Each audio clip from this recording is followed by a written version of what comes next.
Hello friends. दोस्तों, ज़िंदगी ज़िंदगी ना हो एक सज़ा हो, मेरा कसूर क्या था ये भी पता ना हो तो बहुत मुश्किल होता है लाइफ को जीना। दोस्तों, एचआईवी एड्स, इससे पीड़ित जो व्यक्ति होते हैं उनकी यही स्थिति होती है। एक ऐसी घातक बीमारी जो जाने अनजाने में हासिल होती है और वैसे ही किसी दूसरे को दी भी जा सकती है। लेकिन अगर आप जागरूक हैं तो इस बीमारी को लेने से भी बच सकते हैं और देने से भी बच सकते हैं। आपकी जागरूकता को इन्हेंस करने के मकसद से 1 दिसंबर को पूरी दुनिया भर में वर्ल्ड एड्स डे भी मनाया जाता है। हम भी ये समझेंगे कि आखिर ये बीमारी क्या है और कैसे इसे बचा जा सकता है। इस पर हमें जानकारी दे रहे हैं डॉक्टर राजीव कुमार गुप्ता, जो कि professor and head of department community medicine, government medical college Jammu है। सर, आपका हमारे प्रोग्राम में स्वागत है। सर, धन्यवाद। एड्स एक ऐसी घातक बीमारी की जो जाने अनजाने में हासिल हो जाती है। सर, आपसे समझना चाहेंगे ये आखिर है क्या?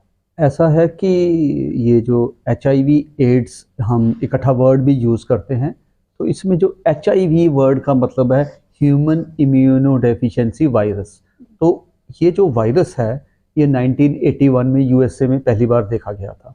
उसके बाद 1986 में इंडिया में तमिलनाडु में ये पहला केस हुआ। इनिशियली हमें पता नहीं था कि ये क्या बीमारी है। जब भी कोई नया डिजीज़ आता है, जैसे कि कोविड हुआ, तो उसके बारे में ज़्यादा मालूमात नहीं थी। लेकिन slowly over a period of time science जैसे जैसे उस डिजीज़ के अंदर की बीमारी के पता करती है क्या एजेंट है, कैसे हो रहा है, तो पता चला कि एचआईवी नाम का जो वायरस है वो बॉडी में अगर एक्सीडेंटली चला जाए तो एड्स नाम की बीमारी, एक एड्स का मतलब है acquired amino deficiency syndrome.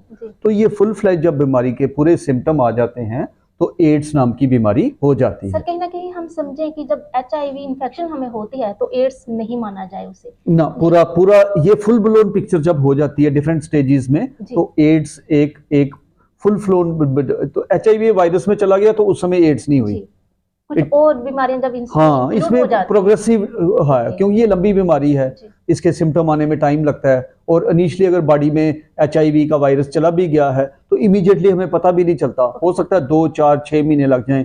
Patient को कोई माइल्ड से सिम्टम आए, चाहे फटीग है, फीवर है या लिम्फेडिनोपैथी है, तो वो डॉक्टर के पास जाए तो डॉक्टर डॉक्टर सोचे कि फिजिशियन की ये जांच के दायरे में एड्स भी हो सकती है, तो उसके लिए वो ब्लड टेस्ट के लिए एडवाइस करे, तब जाके पता चले। सर, लक्षण क्या ऐसे होते हैं जो मतलब टेस्ट जो है डायग्नोज के लिए रिक्वायर्ड होते हैं? हाँ, जो मैंने अभी कुछ 2 3 लक्षण बोले, जैसे कि फैटीग होना, बॉडी की इम्यूनिटी कम होना, दूसरी बीमारियां, जब बॉडी की इम्यूनिटी एचआईवी बॉडी में जाता है तो कहीं ना कहीं दूसरी बीमारियां जैसे ट्यूबरक्लोसिस या और बीमारियां बॉडी पे हावी होती हैं over a period of time. Initially तो फटीग, लॉस ऑफ वेट, या ये जो गिल्टियां बॉडी में होनियां, या टेम्परेचर लो ग्रेड रहना, इंसान ठीक तरह से अपना नॉर्मल रूटीन में काम नहीं कर सकता है, वो लो फील करता है। तो ये सारे सिम्टम जो नॉर्मली 5 7 10 दिन में कोई छोटा मोटा वायरल बीमारी हो तो ठीक हो जाती है, जी। लेकिन ये परसिस्ट करते हैं, ये लंबे जो समय कि ओके पेशेंट को डॉक्टर तक ले जाते ले हैं। जाते हैं। सर, मोड ऑफ ट्रांसमिशन की अगर बात की हाँ, जाए तो वो मोड ऑफ क्या रहते हैं? ट्रांसमिशन जो है, इसमें बड़ा इंपॉर्टेंट क्वेश्चन आपने पूछा, तो सुनने वालों को मैं बताना चाहता हूँ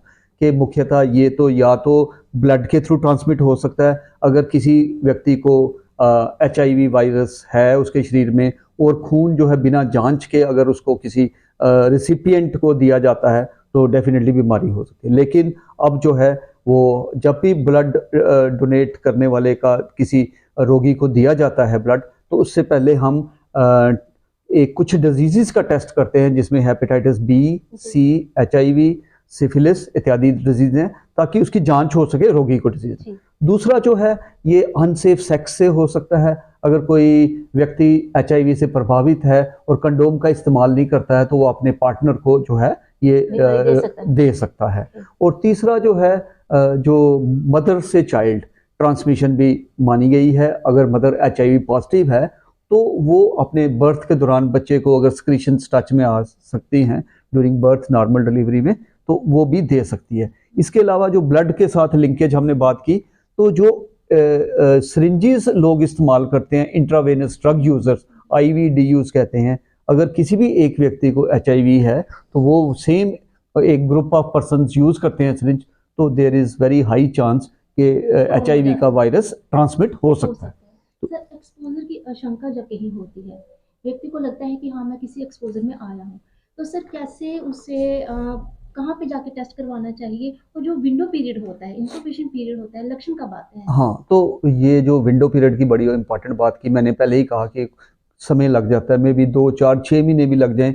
और बीच में एक ऐसा पीरियड होता है कि जब वायरस अंदर चला जाता है तो हमारे अंदर वायरस की एंटीबॉडीज बनना शुरू हो जाती हैं, क्योंकि जो भी ब्लड टेस्ट आते हैं उसने वायरस की एंटीबॉडीज को पकड़ना है। लेकिन वो एंटीबॉडीज जो हम टेस्ट कर रहे हैं, एलिजा 1, 2 या वेस्टर्न ब्लॉट, वो उस समय प्रकट नहीं पा रहा, तो वो उस पीरियड को हम कहते हैं विंडो पीरियड, कि जबकि एंटीबॉडीज हैं लेकिन हमारे टेस्ट अभी इतने सेंसिटिव नहीं है, पकड़ नहीं पाते। तो इसलिए अगर हमें शंका है कि उस पेशेंट को HIV है और टेस्ट भी नेगेटिव आया, तो हम उसको 1 महीने या 4-6 हफ्ते के बाद दोबारा फॉलोअप में बुला लेते हैं, क्योंकि वो पेशेंट अंडर द स्कैनर है, शंका में है, तो हम उसको फॉलोअप में बुलाते हैं 1 महीने बाद, 1.5 महीने के बाद, ताकि वो विंडो पीरियड निकल जाए जो कि 6 से 8 हफ्ते का होता है, और दोबारा रीटेस्ट कराते हैं। और अगर वो व्यक्ति HIV पॉजिटिव है तो डेफिनेटली अगले टेस्ट में वो पॉजिटिव आ जाएगा। जी सर, ये टेस्ट कहाँ पे होते हैं? ये टेस्ट जो है हर एक जो मेडिकल कॉलेजेस में, डिस्ट्रिक्ट हॉस्पिटल्स में होते हैं। तो इसके लिए जो हमारी नेको एजेंसी है, नेशनल एड्स कंट्रोल ऑर्गेनाइजेशन, वो दिल्ली में एपेक्स एजेंसी है, उसने स्टेट्स और यूटीज में हर जगह ब्रांच खोली हुई है।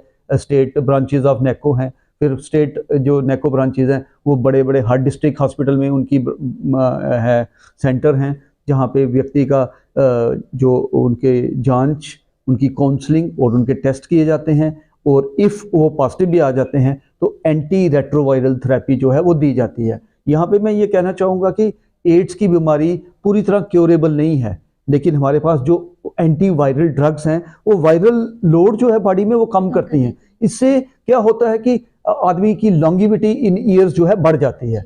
तो इसलिए मैं सुनने वालों से रिक्वेस्ट करूंगा कि कोई भी उनके सर्कल में कोई ऐसा व्यक्ति है जो शंका के घेरे में है, उसको नियरेस्ट हेल्थ इंस्टीट्यूशन में रेफर करें, या जहाँ पे भी ये टेस्ट होते हैं, ताकि उसकी जांच हो और एडिक्वेट ट्रीटमेंट दी जाए, ताकि उसकी क्वालिटी ऑफ लाइफ जो है इम्प्रूव हो सकते हैं। डेफिनेटली जो है वो बढ़ सकता है। नई दवाइयां आई हैं इंटॉलरेंस की, इसमें आज तक कोई समस्या नहीं, काफ़ी अच्छी दवाइयां हैं जो कि उसका स्पैन बढ़ाती है और क्वालिटी ऑफ लाइफ भी थोड़ा सा बढ़ाती है। जी सर, ट्रीटमेंट मोडालिटी की आपने बात करी, क्या पूरी लाइफ ये दवाइयां खानी पड़ती हैं अगर कोई एड्स पॉजिटिव आ जाए? बिल्कुल, अभी हम जैसे कि वैक्सीन की बात करें तो कोई ऐसी वैक्सीन नहीं आ पाई है जो कि वैक्सीन प्रिवेंटेबल डिजीज से, वैक्सीन लगवाने से डिजीज बच जाते हैं। तो हम लकी थे कि कोविड की वैक्सीन जो है 8, 10, 12 महीने में आ गई और उस पैंडेमिक को हम ख़त्म कर सके। लेकिन इसका जो HIV एड्स का जो वायरस है वो थोड़ा बड़ा म्यूटेट करता रहता है, चेंज होता रहता है, इसलिए साइंटिस्ट जो है वैक्सीन की जो है अभी जांच नहीं कर पाए, और जो हमारी एंटी रेट्रोवायरल ड्रग्स अवेलेबल हैं वो वायरल लोड कम करती हैं, लेकिन पूरी तरह क्योर नहीं करती। लेकिन व्यक्ति की जो लाइफ है वो काफ़ी क्वालिटी लाइफ इंप्रूव हो रही है। सर, आपसे हम ये जानना चाहेंगे, लक्ष्य रखा गया है कि 2030 तक 0 इन्फेक्शन करनी है जो HIV की हो। इसके लिए टारगेट क्या सेट किए गए हैं, और माँ से बच्चे को होने वाली जो इन्फेक्शन है इसको पिक कहाँ से किया जा रहा है सर? नेशनल प्रोग्राम में ऐसे क्या-क्या इनिशिएटिव्स लिए जा रहे हैं? तो जैसा हमने प्रोग्राम के शुरू में ही कहा कि 1 दिसंबर जो है 2023 वर्ल्ड एड्स डे के रूप में मनाया जाता है। तो हमारा लक्ष्य यही है कि हम अपने इलेक्ट्रॉनिक और प्रिंट मीडिया से लोगों को अवेयर कर सकें, जागरूक कर सकें कि एड्स क्या बीमारी है, क्या बचाव करना चाहते हैं, और हर साल एक नई थीम होती है इसमें। इस साल की जो थीम थी, let communities lead. Let communities lead का मतलब है कि जो लोग हैं, कम्युनिटीज़ हैं, वो खुद ही आगे आएँ और अपने बचाव के लिए खुद ही नए नए साधन रोकें, और जो लोग इस लाइन की तरफ जा रहे हैं, अनसेफ सेक्स की तरफ या इंट्रावेनस ड्रग यूजर्स की तरफ, उनको रोकने में मदद करें, ताकि हम जो हमारे टारगेट हैं 0 इन्फेक्शन, क्योंकि इन्फेक्शन को हमने देख लिया कि किस किस तरह से हो सकती है। तो अगर इंट्रावेनस ड्रग यूजर्स को हम रोक सकेंगे, ब्लड के द्वारा जांच नहीं हो सकेगी, सेफ सेक्स को प्रमोट कर सकेंगे और मदर टू चाइल्ड की ट्रांसमिशन रोक सकेंगे। जैसे कि हम प्रेफरेबली आजकल क्या कर रहे हैं कि कोई भी HIV पॉजिटिव मदर होती है तो हम प्रेफरेबली बच्चे को सिजेरियन सेक्शन से डिलीवर करवाते हैं, ताकि मदर की जो स्क्रीशंस हैं बच्चे के कांटेक्ट में ना आ सकें। और ये सिस्टम है। लेकिन अगर कहीं ना कहीं हो भी जाता है बच्चे को एक्सपोजर, तो एंटीवायरल ड्रग्स, नेविरापिन या और ऐसी दवाइयाँ हैं हमारे पास जो कि बच्चे को HIV की तरफ नहीं लेके जाती। गवर्नमेंट के बहुत बहुत सारे इनिशिएटिव्स हैं, जैसे आपने कहा फ्री ऑफ कास्ट जो है वो वैक्सीन दवाइयाँ दी दवाइयाँ जाती दी हैं, जा रही वहाँ हैं। पे टेस्ट जो है वो फ्री ऑफ कास्ट दिया जाता है, स्टाइफन दिया जाता है। कई तरह के प्रयास हैं कि इस तरफ जो लोग इस बीमारी इस पेट में आ जाते हैं इन्फेक्शन में, वो कहीं रह ना जाए, पीछे ना रह जाए दवाइयाँ लेने से। सर स्टिग्मा लोगों में देखा जाता है इस बीमारी को लेकर, आज भी स्टिग्मा है। एक पीड़ित जो होता है वो मानसिक अपनी हेल्थ से और सामाजिक लड़ाई लड़ता है। नजरिए में बदलाव की कितनी जरूरत है? हाँ, डेफिनेटली सोसाइटी में चेंजेस आ रही हैं, लेकिन उस लेवल तक भी नहीं अभी आई कि हम कहेंगे स्टिग्मा बिल्कुल ख़त्म हो गया है। पहले ट्यूबरक्लोसिस को देखिए, उसमें कितना स्टिग्मा था। लोग उसके बर्तन अलग कर देते थे, उसकी जो स्पूटम या वो थी बाहर जाके फेंकते थे, या उसको घर में एक आइसोलेटेड रूम ले देते थे। इसी तरह एचआईवी एड्स में भी कहीं ना कहीं वो उसको लग जाता है कि ये बीमारी गलत किस्म की बीमारी घर में लेके आया, तो उसको थोड़ा सा स्टिग्मेटाइज किया जाता है।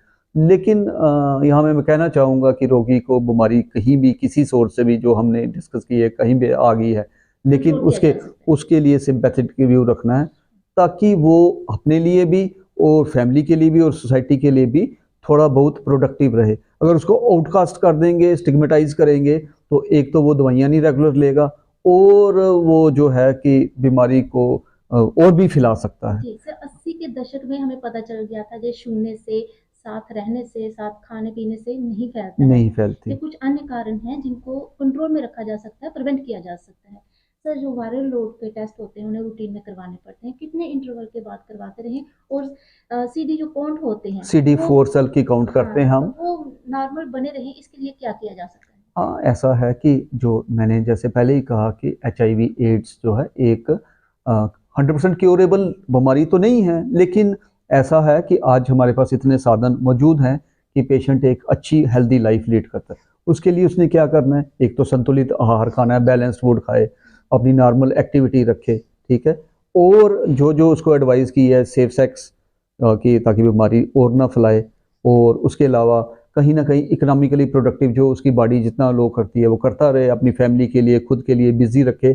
और कई बार हम इनको एज ए रोल मॉडल भी यूज़ करते हैं, जो कि एक एग्जाम्पल सेट करते हैं, ताकि उनको हम सोसाइटी में, कम्युनिटी में लेके जाते हैं कि इनको भी बीमारी थी, इन्होंने सारी चीज़ें जो हैं एज़ पर नॉर्म्स की नॉर्मल लाइफ हैं। जी है। हाँ, नॉर्मली, और लोगों के लिए, बाकियों के लिए भी एक एग्जाम्पल बन के पेश किए जा सकते हैं। तो कोई ऐसी इशू नहीं है, उनको जो है पूरा नॉर्मल लाइफ लीड करने का पूरा हक है, और लीड कर भी सकते हैं, और उनको फैमिली और सोसाइटी की सपोर्ट जो है पॉजिटिव साइड पे चाहिए। जी सर, गवर्नमेंट की तरफ से इनकी प्रोटेक्शन के लिए एक्ट बनाया गया है सर, इनकी वेलफेयर के लिए क्या क्या प्रयास हैं? हाँ, एक्ट बनाया गया था कि डिस्क्रिमिनेशन एक्ट इनके साथ ना हो, कुछ वही स्टिग्मेटाइजेशन के बारे में। तो अब उसको एक्ट को हर जगह एनफोर्स करना बड़ा मुश्किल हो जाता है कि किस बंदे ने उनके साथ स्टिग्मेटाइजेशन की, क्या किया। तो कहीं ना कहीं मैं सोसाइटी में सभी लोगों को यही मैसेज देना चाहूँगा कि अगर कोई भी रोगी उनको एचआईवी एड्स से मिलता है, तो उसके तरफ जो है सिंपैथी और सहानुभूति का भाव रखें, और उसकी जहाँ पे जितनी मदद हो सकती है करना। उससे हमें ये नहीं छोड़ना कि ये हमें बीमारी टच करने से फैलाएगा, या कुछ ऐसे भ्रांतियाँ नहीं होनी चाहिए हमें। तो हमें उसको अच्छी तरह डील करना चाहिए, उसका मनोबल बढ़ाना चाहिए, ताकि उसको जो है सोसाइटी की मेन स्ट्रीम में हम ला सकें, ना कि उसको आइसोलेट करें। सर आपने बहुत अच्छा मैसेज हमें दिया और कीमती समय हमारे साथ शेयर किया, आपका बहुत बहुत शुक्रिया। तो दोस्तों, डॉक्टर साहब हमें बता रहे थे कि एचआईवी एड्स से लड़ना ना सिर्फ एक पेशेंट की और ना सिर्फ हेल्थ डिपार्टमेंट की जिम्मेदारी है, बल्कि हम सब की जिम्मेदारी है कि इस बीमारी को जड़ से खत्म किया जाए, देश से इसे खत्म किया जाए। इस प्रोग्राम में इतना है, अगले प्रोग्राम में फिर हाजिर होंगे किसी और विषय के साथ। Till then take care.